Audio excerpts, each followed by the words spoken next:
Partai Komunis Indonesia lahir pada masa penjajahan Belanda yang dibawa dan dilahirkan oleh orang-orang Belanda yang beraliran kiri untuk melawan Belanda yang berhaluan kanan dengan cara mendidik dan melibatkan orang-orang Indonesia.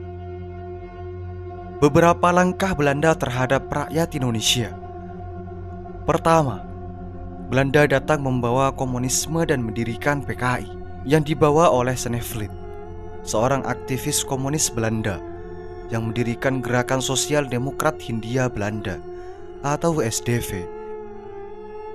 Organisasi itu yang kemudian berubah menjadi Partai Komunis Indonesia atau yang disingkat dengan PKI pada tahun 1920-an.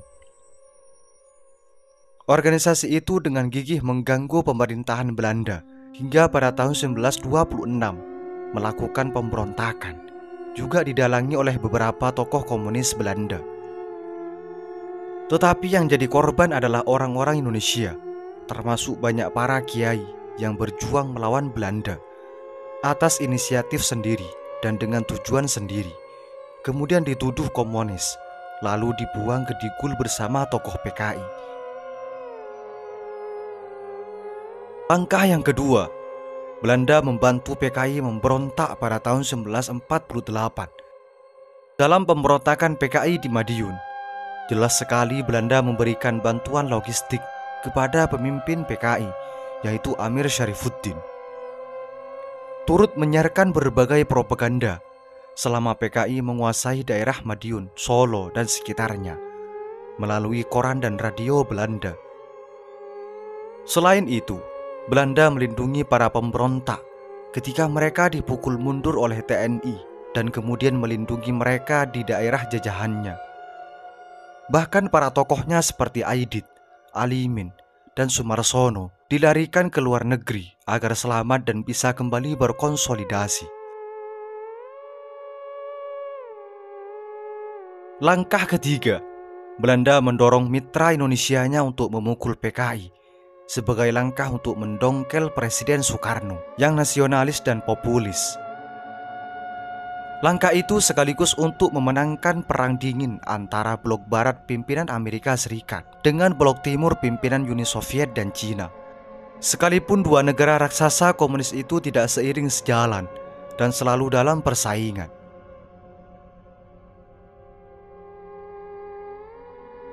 Langkah keempat, Belanda menggerahkan tim peneliti dari seluruh dunia.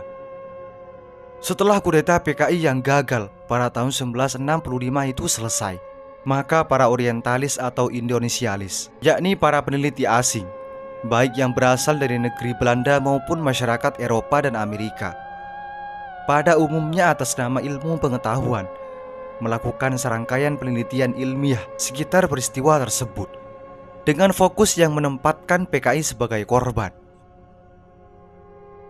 Tidak kalah seriusnya jurnal Indonesia, terbitan Universitas Cornell, secara rutin mengekspos para korban PKI.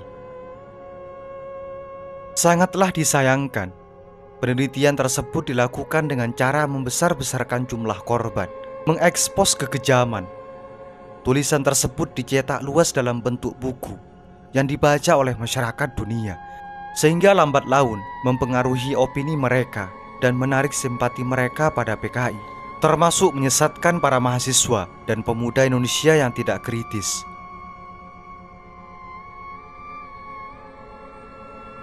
Langkah kelima, Belanda datang dengan mengambil posisi sebagai pembela PKI. Setelah opini dunia terbentuk melalui buku dan tulisan yang tersebar, kemudian menimbulkan simpati umum. Dari situlah kemudian dalih kemanusiaan dimainkan. Dengan dalih kemanusiaan itu, pembelaan terhadap PKI mulai dilakukan dengan cara melakukan serangkaian tuduhan. Hal itu menjadi serius karena mereka melakukan tuduhan kepada pemerintah, TNI, termasuk NU, telah melakukan genosida, sehingga harus diadili di Mahkamah Internasional. Pihak Amnesty Internasional dan Mahkamah Internasional dan kekuatan internasional lainnya hingga saat ini gigih mendorong kalangan LSM seperti Kontras untuk menyelidiki dan menuntut pelaku pemberantasan PKI itu ke meja pengadilan. Sementara itu, Komnas HAM yang notabene lembaga negara yang dibiayai APBN tampak tergiring oleh opini publik dan desakan internasional untuk menyelidiki korban-korban peristiwa G30S PKI yang disadari maupun tidak lebih memihak PKI dan mengabaikan korban-korban dari pihak NU. Bahkan meletakkan NU sebagai pelaku pembantaian. Komnas HAM juga telah menetapkan bahwa pemerintah telah melakukan pelanggaran HAM berat. Karena itu, pelakunya harus dihukum dan diharuskan minta maaf atas pembantaian terhadap PKI tersebut. Dari tahun ke tahun dan dari masa ke masa, media massa sudah dimanfaatkan dengan baik untuk mengangkat masalah politik dari tragedi G30S PKI ini agar selalu diingat dan memperoleh perhatian masyarakat. Itulah langkah pihak asing, terutama Belanda dan sekutu, untuk melestarikan kendalinya terhadap republik ini, antara lain dengan menggunakan isu PKI. Sebenarnya bagi komunitas PKI sendiri yang telah memahami duduk persoalannya, memang ada beberapa tokohnya yang tetap melakukan tuntutan, tetapi sebagian besar bersikap diam. Karena kalau dibongkar, maka kedudukan anak keturunan mereka di TNI dan birokrasi serta partai politik akan menghadapi stigma sosial.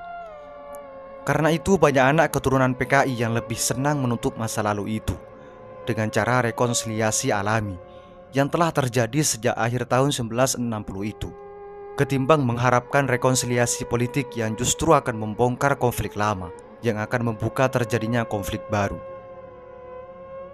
Orang-orang asing, baik dari kalangan sarjana maupun politisi, seperti di negeri Belanda dan aktivis pembela PKI di luar negeri itu, rupanya tidak memahami aspirasi anak cucu bekas PKI selama ini, sehingga mereka terus berteriak mengajukan tuntutan kepada pemerintah dan NU dan TNI untuk meminta maaf dan merehabilitasi hak-hak pengikut PKI. Padahal di sisi lain, tuntutan itu akan mengusik dan mengganggu anak cucu bekas PKI yang sudah menjadi warga Indonesia yang baik, beragama dan berbaur dengan masyarakat, serta mendapatkan hak-haknya sebagai warga negara dengan sempurna, baik hak politik, ekonomi, dan sosial budaya. Maka sebenarnya tidak ada pihak di Indonesia yang diuntungkan dengan berbagai ungkitan, serta pengorbanan, kebencian, serta kemarahan, sebagaimana dilakukan oleh para Belanda belakangan ini, kecuali para Belanda itu sendiri. Rekonsiliasi yang telah terjadi secara alami akan terganggu, sementara rekonsiliasi politik yang telah kita rencanakan akan mereka rebut atas nama objektivitas. Pengalaman dan pendanaan akan menjadi proyek besar yang hendak mereka kendalikan. Karena ini sangat berkaitan dengan likuiditas bank yang harus terus mendapatkan nasabah untuk memutar modal mereka. Semoga ini menjadi wawasan bagi kita semua dan menjadi pelajaran atau pengetahuan bagi masa yang akan datang. Semoga informasi ini bermanfaat. Assalamualaikum warahmatullahi wabarakatuh.